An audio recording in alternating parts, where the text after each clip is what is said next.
नमस्कार, मैं हूं दिव्या। बिहारी न्यूज में आपका स्वागत है। आज है 3 जनवरी दिन शुक्रवार। खबरों की ओर बढ़ने से पहले एक नजर सुर्खियों पर। आपदा प्रबंधन व्यवस्था होगी बेहतर, इसके लिए सैटेलाइट का होगा इस्तेमाल। बिहार राज्य आपदा प्रबंधन इसरो से करेगा करार। बालू की ओवरलोडिंग ढुलाई पर कसा शिकंजा, खनन मंत्री विजय सिन्हा ने दी जानकारी। अवैध बालू खनन की जानकारी देने वाले 24 लोग हुए सम्मानित।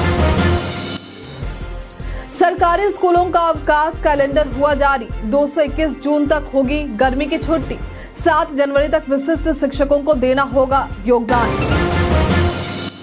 सोलर पावर प्लांट के लिए करें आवेदन। 8 जनवरी तक कर सकते हैं आवेदन, मिलेगी वित्तीय सहायता।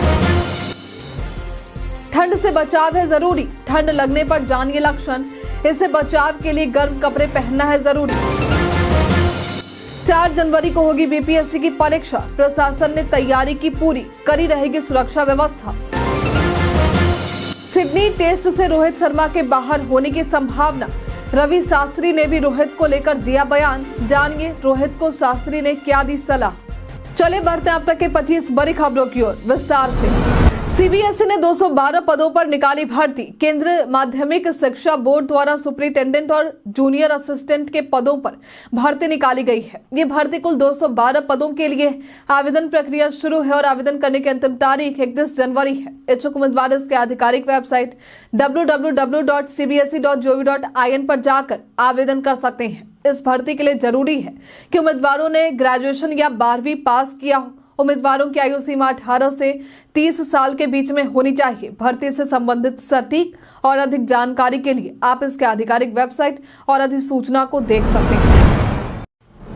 आपदा प्रबंधन को बेहतर बनाने के लिए सैटेलाइट का होगा इस्तेमाल। बिहार में आपदा प्रबंधन को बेहतर बनाने के लिए सैटेलाइट तकनीक का इस्तेमाल किया जाएगा। बिहार राज्य आपदा प्रबंधन प्राधिकरण, मौसम सेवा केंद्र और इसरो के बीच जनवरी के दूसरे हफ्ते में एक करार होने जा रहा है। इस करार के तहत इसरो बिहार की नदियों के स्वभाव, बाढ़ के पूर्वानुमान, जल प्रवाह, कटाव और गाद जमा होने की जानकारी सैटेलाइट डेटा से प्रदान करेगा। इससे बाढ़ और सुखाड़ के प्रभाव को कम करने के उपाय किए जाएंगे। ये तकनीक खेती के नुकसान का आकलन करने में भी मदद करेगी और आपदा पूर्व तैयारी को बेहतर बनाएगी। बालू की ओवरलोडिंग ढुलाई पर कसेगा नकेल। बिहार में बालू की ओवरलोडिंग ढुलाई को पूरी तरह से रोक दिया गया है। इसकी जानकारी खनन मंत्री विजय कुमार सिन्हा ने दी। उन्होंने बताया है कि सरकार की सख्ती से बालू माफियाओं पर काबू पाया गया है, जिससे राजस्व में भी बढ़ोतरी हुई है। नवंबर तक राजस्व का लक्ष्य 1718 करोड़ रुपए हासिल किया गया। सरकार ने अवैध बालू ढुलाई को रोकने के लिए भारी जुर्माना लगाया, जिससे सड़कों और पुलों को कम नुकसान हुआ। मंत्री ने बालू ढुलाई से जुड़े जाम की समस्या को भी हल करने के लिए वैकल्पिक मार्गों पर विचार किया। नए साल में कोयला और पत्थर पर भी ध्यान केंद्रित किया जाएगा। इसके अलावा बिहार में अवैध खनन की सूचना देने वालों को पुरस्कृत करने की बात भी सामने आई, जहां मुख्यमंत्री नीतीश कुमार ने 24 बिहारी खनन योद्धाओं को सम्मानित किया है और उनके खाते में पुरस्कार राशि ट्रांसफर किए हैं। ट्रैक्टर सूचना देने पर 5,000 रुपए और ट्रक सूचना देने पर 10,000 रुपए दिए गए हैं। बिहार में पासपोर्ट बनवाने वालों की बढ़ी संख्या। बिहार में पासपोर्ट बनवाने वालों की संख्या में बढ़ोतरी हुई है, खासकर सिवान, गोपालगंज और पटना जिलों में। सिवान सबसे आगे है, जहां विदेश जाने के लिए लोग बड़ी संख्या में पासपोर्ट के लिए आवेदन कर रहे हैं। गोपालगंज दूसरे और पटना तीसरे स्थान पर है। 2024 में बिहार में 4,02,045 पासपोर्ट बने और 2023 से 17,193 से अधिक है।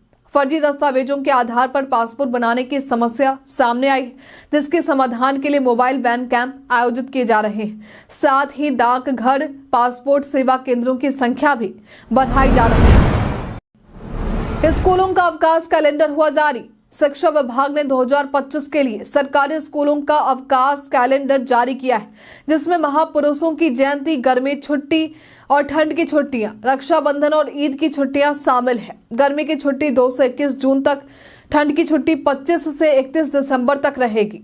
स्कूलों में वार्षिक उत्सव, गणतंत्र दिवस, स्वतंत्रता दिवस और गांधी जयंती मनाई जाएगी।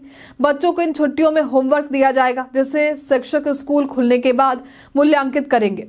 पटना जिले में 5100 नियोजित शिक्षक 1 जनवरी से विशिष्ट शिक्षक के रूप में योगदान देना शुरू कर चुके हैं और 7 जनवरी तक योगदान अनिवार्य होगा।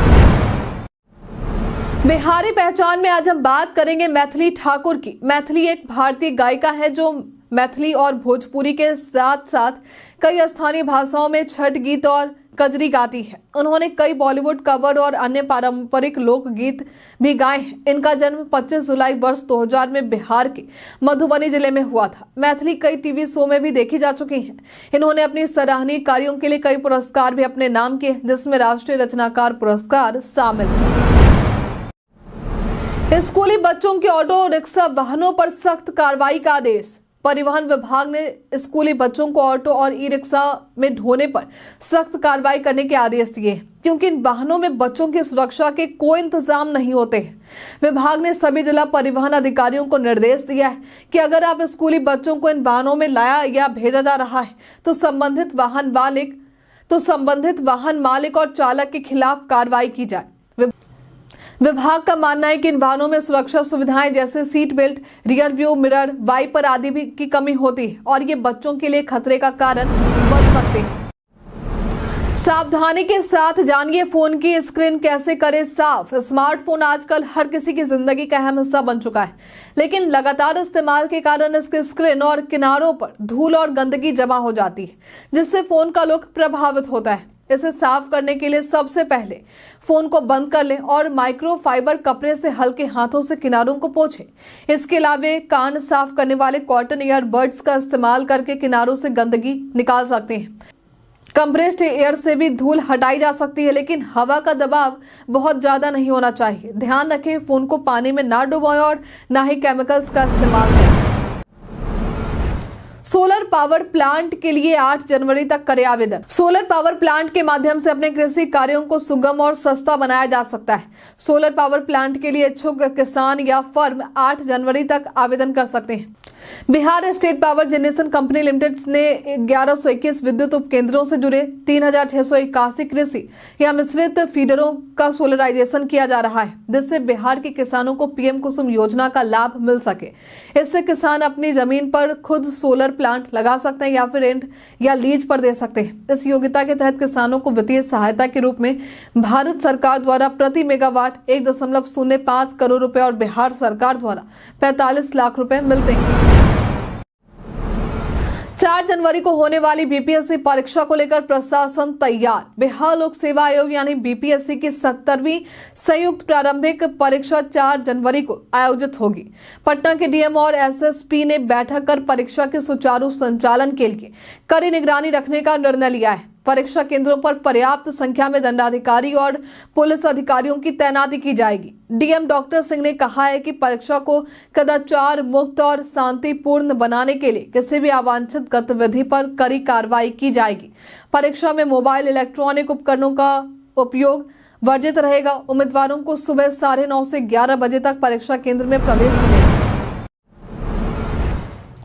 ठंड से बचाव के लिए करें ये काम। तेज ठंड की शुरुआत हो चुकी है और ऐसे में ठंड से बचना जरूरी है। यदि किसी को ठंड लग जाता है तो उसका शरीर ठंडा और सुन्न पड़ जाता है। इस दौरान अत्यधिक कंपकपी या ठिठुरन का एहसास, बार बार जी मिचलाना या उल्टी होना, अर्ध बेहोशी या बेहोशी होना शामिल है। इसलिए ठंड के समय अनावश्यक घर से बाहर ना जाएं। घर से बाहर जाते समय गर्म कपड़े पहने। सिर, चेहरे, हाथ और पैर को भी गर्म कपड़ों से ढकना जरूरी है। 25% बच्चों का नहीं हो रहा नियमित टीकाकरण। आंगनबाड़ी केंद्रों में पंजीकृत 25% बच्चों का नियमित टीकाकरण नहीं हो पाता है, खासकर नवजात से लेकर 1 साल तक के बच्चों का। इसका खुलासा सर्वे में हुआ है कि 3 महीने से लेकर 1 साल तक के बच्चों को समय पर टीकाकरण नहीं मिल पाता, जिससे उनकी सेहत पर असर पड़ता है और वे जल्दी बीमार हो जाते हैं। अब समेकित बाल विकास सेवाएं निदेशालय ने अभिभावकों के लिए जागरूकता कार्यक्रम शुरू करने का निर्णय लिया है, ताकि उन्हें टीकाकरण के महत्व के बारे में बताया जा सके और बच्चों का टीकाकरण समय पर हो सके। शिक्षकों के वेतन के लिए राशि हुई जारी। सक्षमता परीक्षा पास करने वाले नियोजित शिक्षकों की नियुक्ति बिहार के सरकारी स्कूलों में की जा रही है, जिसके बाद उन्हें राज्यकर्मी का दर्जा मिलेगा। इसी बीच ACS सिद्धार्थ ने शिक्षकों के वेतन को लेकर एक महत्वपूर्ण फैसला लिया है। शिक्षा विभाग ने समग्र शिक्षा अभियान के तहत 3,278 करोड़ रुपए की राशि जारी की, ताकि शिक्षकों को वेतन संबंधी कोई परेशानी ना हो। ये राशि सभी जिलों में वितरित की गई और दिसंबर का वेतन जल्द जारी करने का आदेश दिया गया है। आने वाले महीनों में भी ये प्रक्रिया जारी रहेगी। पूर्वी चंपारण बॉर्डर के पास खुदाई में मिली कई पुरातात्विक वस्तुएं। पूर्वी चंपारण जिले के घोड़ासहन प्रखंड स्थित अगरवा बॉर्डर के पार नेपाल का कवलपुर गांव है, जिसे सिमरौनगढ़ राज का प्रवेश द्वार माना जाता था। यहाँ के कंकाली मंदिर और आसपास के तालाबों में मूर्तियां, सिक्के और अन्य पुरातात्विक वस्तुएं मिली। 1991 से 94 में इटली की टीम ने यहाँ खुदाई की और 2018 में शिवलिंग, जबकि 2023 में ब्रह्मा की विशाल मूर्ति मिली। इन खोजों में ये साबित हुआ है कि नेपाल और भारत की सांस्कृतिक धरोहर साझा है। सिमरौनगढ़ में तिरहुत मिथिला राज का खजाना भी मिला है, जो उस समय की समृद्ध सांस्कृतिक धरोहर को दर्शाता है। ISI मार्क वाला हेलमेट पहनना ही क्यों जरूरी? सड़क दुर्घटना से बचने के लिए हेलमेट पहनना जरूरी है। आप में से कई लोग ऐसे होंगे जो इस चीज को लेकर जागरूक भी होंगे और परिवहन नियम का पालन भी कर रहे होंगे, लेकिन हेलमेट लगाने वाले लोग भी कई बार गलती कर जाते हैं। सस्ते के चक्कर में वे कोई भी लोकल हेलमेट ले लेते हैं, लेकिन हमेशा उच्च गुणवत्ता के ISI मार्क वाले हेलमेट का ही इस्तेमाल करें। आपको पता होना चाहिए कि हेलमेट सिर पर लगने वाली गंभीर चोटों की संभावना को 70% और मृत्यु की संभावना को 40% तक कम कर देता है। बौद्ध महोत्सव 31 जनवरी से 2 फरवरी तक होगी आयोजित।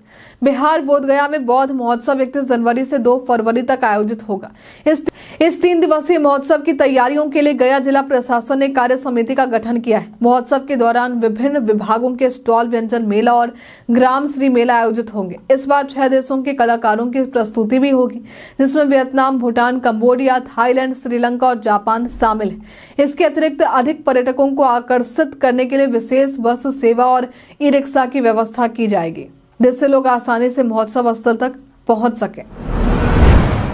बिहार की पहली फूड डिलीवरी गर्ल बनी राधा कुमारी, जो दोनों पैरों से दिव्यांग है, बिहार की पहली फूड डिलीवरी गर्ल बनी है। पटना की रहने वाली राधा ने अपने परिवार की जिम्मेदारी संभालते हुए डिलीवरी का काम शुरू किया और आज वे राजधानी की टॉप फूड डिलीवरी पार्टनर्स में से गिनी जाती है। राधा ने कठिन परिस्थितियों में भी हार नहीं मानी और 10 से 12 घंटे तक काम कर अपने परिवार का भरण पोषण करती है। खेल में भी राधा ने रग्बी और बैडमिंटन में अपनी पहचान बनाई है। वे ट्राई साइकिल की मदद से अपने खेल को और बेहतर करना चाहती है।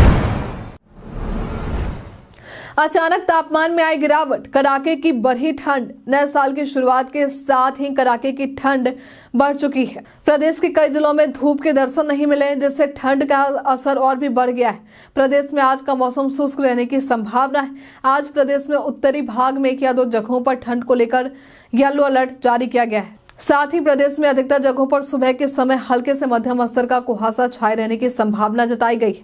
प्रदेश में आज का अधिकतम तापमान 14 से 16 डिग्री और कुछ जगहों पर 16 से 18 डिग्री रहने की बात कही गई। वहीं न्यूनतम तापमान कुछ जगहों पर 8 से 10 डिग्री और कुछ जगहों पर 10 से 12 डिग्री रहने की बात कही गई। मुजफ्फरपुर बालिका गृह कांड में मुख्य आरोपी हुए बरी। मुजफ्फरपुर बालिका गृह कांड में कोर्ट ने मुख्य आरोपियों को बरी कर दिया है। कोर्ट ने ब्रजेश ठाकुर, शाइस्ता परवीन मधु और 2 अन्य आरोपियों को आरोपों से मुक्त कर दिया। इस मामले में बालिका गृह से लड़कियों के गायब होने के आरोप थे, लेकिन कोई पीड़िता अदालत में सामने नहीं आई। 2018 में Tata institute of social science की रिपोर्ट के बाद ब्रजेश ठाकुर पर कार्रवाई शुरू हुई थी, जिससे बिहार सरकार में हड़कंप मच गया था। इस कांड के कारण तत्कालीन समाज कल्याण मंत्री मंजू वर्मा को इस्तीफा देना पड़ा।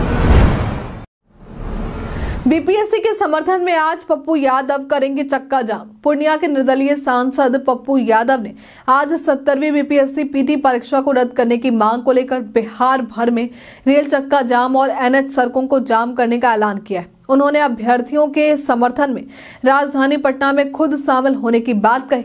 पप्पू यादव ने बताया कि बीपीएससी परीक्षा में अनियमितता को लेकर आयोग ने कोई ठोस कदम नहीं उठाया, इसलिए छात्रों के हित में यह आंदोलन जरूरी था। इससे पहले छात्र 16 दिनों से पटना के गर्दनी बाग में धरने पर थे, जहां तेजस्वी यादव और अन्य नेताओं ने भी समर्थन दिया। नीतीश ने लालू के बयान को सिरे से किया खारिज। बिहार की सियासत में एक बार फिर हलचल मच गई है। आरजेडी प्रमुख लालू प्रसाद यादव ने मुख्यमंत्री नीतीश कुमार को महागठबंधन में लौटने का ऑफर दिया है, जिसे नीतीश ने सिरे से खारिज कर दिया। मीडिया से बातचीत में नीतीश कुमार ने कहा, क्या बोल रहे हैं, छोड़िए ना। लालू यादव ने एक इंटरव्यू में कहा था कि उनके दरवाजे नीतीश के लिए खुले और वे उन्हें माफ कर चुके हैं। वहीं नेता प्रतिपक्ष तेजस्वी यादव ने इसे सिर्फ बयानबाजी बताया। एनडीए नेताओं ने भी लालू के बयान पर प्रतिक्रिया दी है और कहा है कि इससे नीतीश पर कोई असर नहीं पड़ेगा। सिडनी टेस्ट से रोहित शर्मा के बाहर होने की संभावना। भारतीय टीम के कप्तान रोहित शर्मा इस समय अच्छा प्रदर्शन नहीं दिखा पा रहे हैं, खासकर ऑस्ट्रेलिया के खिलाफ मेलबर्न टेस्ट में मिली हार के बाद। रोहित को सिडनी टेस्ट से बाहर करने की संभावना जताई जा रही है, जिसके बाद उनके संन्यास की चर्चाएं तेज हो गई। इस पर रवि शास्त्री ने बड़ा बयान दिया है और कहा है कि उन्हें आश्चर्य नहीं होगा अगर रोहित संन्यास ले ले, क्योंकि वे अब युवा नहीं रहे। शास्त्री ने यह भी कहा कि अगर रोहित खेलते हैं तो उन्हें शानदार प्रदर्शन करना होगा। उन्होंने कहा कि यदि ये मेरे पास होते तो मैं उन्हें केवल एक सलाह देता, जाओ और धमाका करो। आपको बता दें कि सिडनी टेस्ट मैच आज से शुरू है और 7 जनवरी तक चलेगा। कई कारणों से दर्ज है भारत के इतिहास में आज की तारीख। आज के दिन वर्ष 2020 में प्रधानमंत्री नरेंद्र मोदी ने भारतीय विज्ञान कांग्रेस के 107वें सत्र का उद्घाटन बेंगलुरु में किया था। आज के दिन वर्ष 1968 में देश के पहले मौसम विज्ञान रॉकेट मेनका का प्रक्षेपण हुआ था। आज के दिन वर्ष 1943 में टीवी पर पहली बार गुमशुदा लोगों के बारे में सूचना का प्रसारण किया गया था। आज के दिन वर्ष 1929 में महात्मा गांधी लॉर्ड इरविन से मिलने पहुंचे थे। आज के दिन वर्ष 1936 में मैथिली भाषा के प्रसिद्ध उपन्यासकार केदारनाथ चौधरी का जन्म हुआ था। आज के दिन वर्ष 1831 में सावित्रीबाई फूले का जन्म हुआ था। ये भारत की पहली महिला शिक्षक, मराठी भाषा में पहली महिला कवयित्री और सामाजिक कार्यकर्ता थी। 104 के जरिए ब्लड ऑन कॉल खबर की जानिए सच्चाई। एक फॉरवर्ड हो रहे पोस्ट में दावा किया जा रहा है कि भारत सरकार ब्लड की जरूरत को पूरा करने के लिए हेल्पलाइन नंबर 104 के जरिए ब्लड ऑन कॉल सेवा शुरू की, लेकिन आपको बता दें कि यह खबर पूरी तरह से फर्जी है। हेल्पलाइन नंबर 104 अलग अलग राज्यों में अलग अलग सेवाओं के लिए इस्तेमाल में आता है। पीआईबी फैक्ट चेक ने इस खबर को शेयर करते हुए जानकारी दी। पर्यटन स्थलों के शौचालयों की साफ सफाई के लिए बड़ा फैसला। बिहार सरकार ने प्रमुख पर्यटन स्थलों पर सार्वजनिक शौचालयों के रखरखाव का जिम्मा Sulabh international social service organisation Patna को सौंपा है। इस निर्णय के बाद पर्यटन मंत्री नीतीश मिश्रा और पर्यटन सचिव लोकेश कुमार सिंह की उपस्थिति में सहमति पत्र पर हस्ताक्षर किए गए। सुलभ इंटरनेशनल को प्रति माह 1.35 करोड़ रुपए और वार्षिक 16.26 करोड़ रुपए खर्च करने के लिए मंजूरी दी गई है। इस योजना के तहत 28 प्रमुख पर्यटन स्थलों पर उच्च गुणवत्ता वाली जन सुविधाएं उपलब्ध कराई जाएंगी, जिससे स्वच्छता में सुधार होगा और रोजगार सृजन भी होगा।